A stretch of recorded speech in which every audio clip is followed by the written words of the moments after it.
नमस्कार, मैं हूं पुष्पेंद्र पांडे और अक्षर एकेडमी में आपका स्वागत है। आज से अपन शुरू करने वाले हैं आजीविका मिशन वाला जो चैप्टर है, एडीओ का आजीविका मिशन वाला जो चैप्टर है उसको। इससे पहले अपन वीडियो शुरू करें, एक नजर अपन देख लेते हैं आजीविका मिशन वाले चैप्टर में कौन कौन सी चीजों को अपन को पढ़ना है।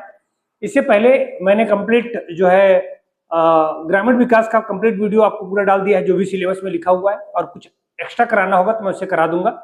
और दूसरा, पंचायती राज अधिनियम का पूरा वीडियो आपका जो है प्लेलिस्ट में डला हुआ है, तो आप प्लेलिस्ट में जाएं और वहां से क्या कर सकते हैं, भेज सकते हैं, या फिर जो है आप कमेंट करके ही बताएंगे तो मैं आपको प्लेलिस्ट सेंड कर दूंगा। कमेंट कर देंगे तो भी मैं प्लेलिस्ट आपको सेंड कर दूंगा। तो आज अभी जो आजीविका मिशन पढ़ने वाले हैं, आजीविका मिशन शुरू करने वाले हैं, इससे पहले एक बार सिलेबस देख लेते हैं कौन कौन सा है। आजीविका वाले मिशन वाले चैप्टर में 7 इकाई रखे गए हैं, जिसमें पहला वाला जो इकाई है, भारतीय कृषि और अर्थव्यवस्था में उनकी भूमिका, हरित क्रांति, श्वेत क्रांति, कृषि का मशीनीकरण और पशुपालन इत्यादि जनजीवन पर, ग्रामीण जनजीवन पर क्या प्रभाव पड़ता है, यानी कुल मिलाकर कृषि और पशुपालन पढ़ना है। श्वेत क्रांति और विभिन्न प्रकार की जो क्रांतियां होती हैं उनको पढ़ना है। दूसरा, राष्ट्रीय ग्रामीण आजीविका, जो अपन चैप्टर लिखे हुए हैं, इसके कई वीडियो आएंगे। राष्ट्रीय ग्रामीण आजीविका मिशन बड़ा चैप्टर है, वहां पर भी पढ़ेंगे आपको। तीसरा, आजीविका प्रदान करने में ग्रामोदय की भूमिका, जो किसी भी चैनल वालों ने या किसी भी कोचिंग वाले ने किसी बहुत जगह इसमें मिसिंग है, तो ग्रामोदय की क्या भूमिका होती है किसी ने नहीं पढ़ा है, यहाँ से क्वेश्चन आए भी हुए हैं, वो मैं आपको यही से कराऊंगा।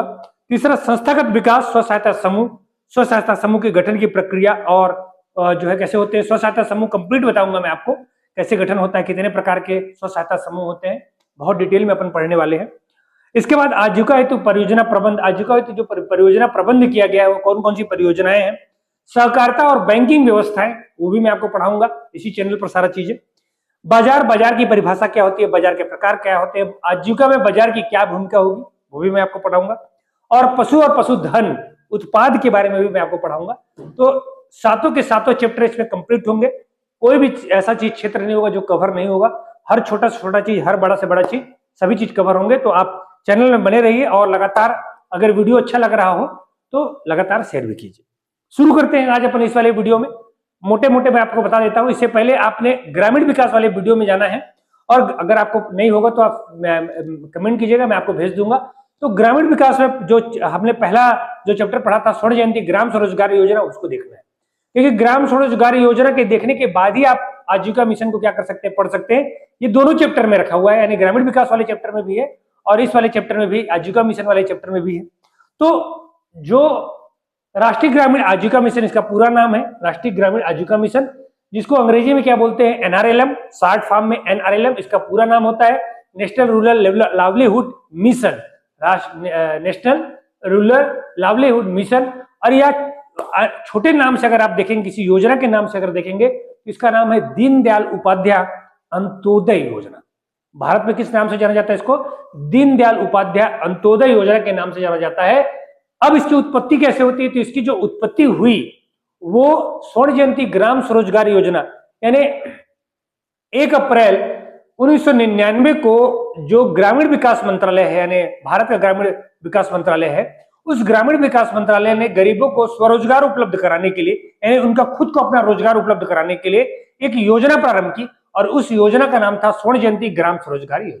ठीक, 1 अप्रैल 1999 को प्रारंभ हुआ था ग्रामीण विकास मंत्रालय द्वारा ग्रामीण गरीबों को रोजगार उपलब्ध कराने के लिए। कौन सा योजना, स्वर्ण जयंती ग्राम स्वरोजगार योजना।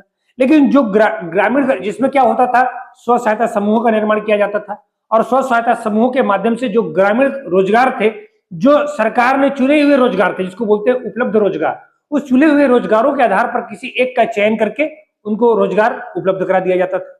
मगर जो SHG यानी सेल्फ हेल्प ग्रुप, यानी स्व सहायता समूह के गठन में असमान प्रक्रिया हुई, मतलब कभी कभी ज्यादा गठित हो गए, कभी कम गठित हो गए, उनका सही तरीके से निस्तारण नहीं किया गया। तो असमान गठन, अपर्याप्त क्षमता निर्माण, यानी जो क्षमता का निर्माण जितना होना चाहिए था उतना क्षमता का निर्माण हो नहीं पाया उनके, और क्रियान्वयन में पेशेवरों का अभाव, यानी सही तरीके से जो पेशेवर थे उनका क्रियान्वयन करने वाले जो लोग थे, जैसे ऋण देने वाले या स्व सहायता समूहों का गठन करने वाले, उनको पेशेवरों का वगैरह अभाव था, सही तरीके से हो नहीं पा रहे। इसलिए अप्रैल 2008 में, कब, अप्रैल 2008 में प्रोफेसर राधाकृष्ण समिति का गठन किया गया, और प्रोफेसर राधाकृष्ण समिति के सिफारिश के आधार पर इसका क्या कर दिया गया, पुनर्गठन कर दिया गया, और पुनर्गठन करके इसको क्या बनाया गया, स्वर्ण जयंती ग्राम स्वरोजगार योजना को ही पुनर्गठित करके NRLM यानी राष्ट्रीय ग्रामीण आजीविका मिशन में परिवर्तित कर दिया गया। तो स्वर्ण जयंती ग्राम स्वरोजगार योजना, इसका पुनर्गठन किया गया।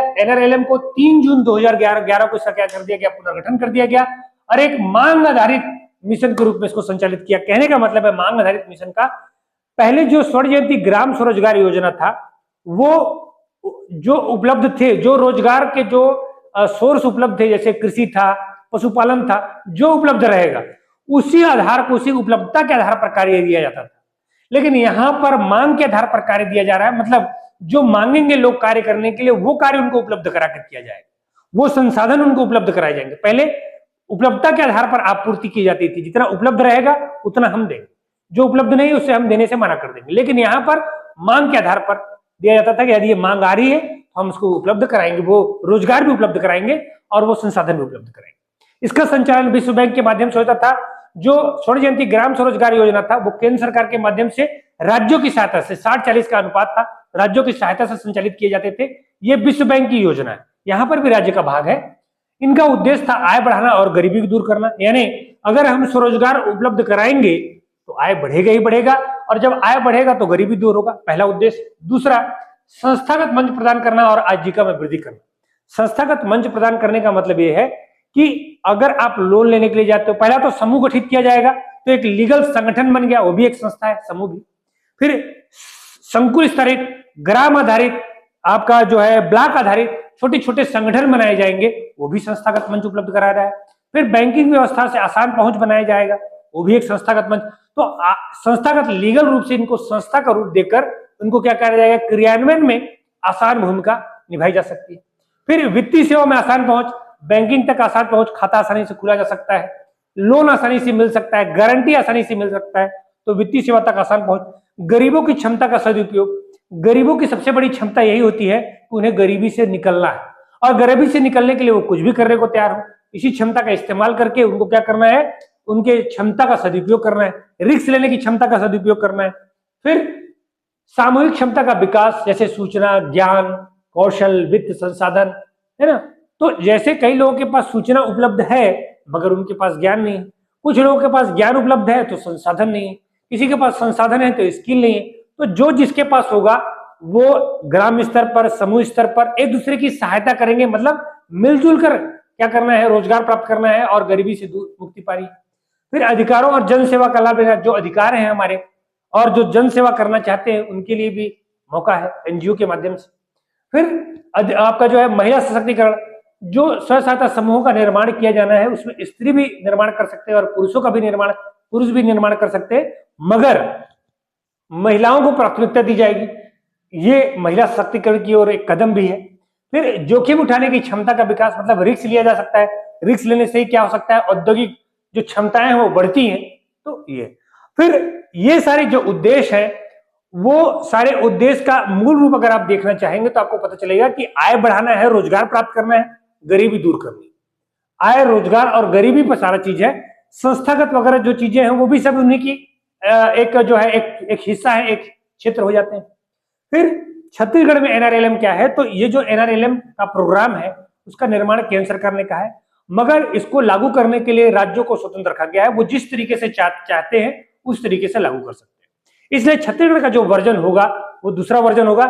इसको छत्तीसगढ़ में जैसे केंद्र सरकार का जो एनआरएलएम लागू करता है वो ग्रामीण विकास विभाग लागू करता है, मगर छत्तीसगढ़ का जो एनआरएलएम लागू करने का जो प्रावधान है वो पंचायत एवं ग्रामीण विकास विभाग लागू करता है। तो पंचायत विभाग के सहयोग से संचालित किया जाता है। इसके लिए छत्तीसगढ़ राज्य ग्रामीण आजीविका संवर्धन समिति का गठन किया गया है। जो इसका संचालन करता है वो कौन करता है, राज्य ग्रामीण आजीविका संवर्धन समिति, जिसके अध्यक्ष कौन होते हैं, मुख्यमंत्री।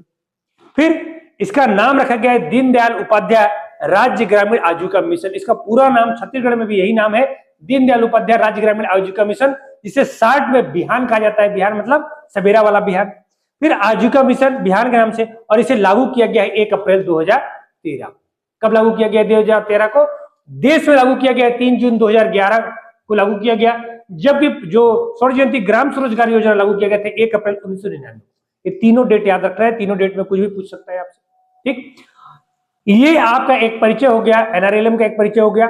नेक्स्ट वाले जो क्लास होगी उस क्लास में अपन एनआरएलएम की विशेषता पढ़ेंगे, जो बहुत सारे उससे क्वेश्चन बने और इसके बाद फिर एनएलएम कैसे लागू किया जाता है, कैसे प्रोग्राम में कौन कौन सी वित्तीय सुविधा वगैरह कैसे मिलते हैं, उनके बारे में देखेंगे।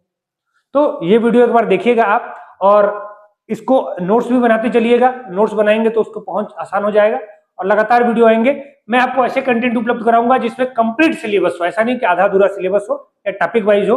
आप लगातार वीडियो देखेंगे तभी आपको समझ में आएगा। पूरा कंप्लीट सिलेबस होगा जिसमें आप ए से लेकर जेड तक कंप्लीट इसका तैयारी कर पाएंगे। तो आज के लिए इतना ही, बहुत बहुत धन्यवाद।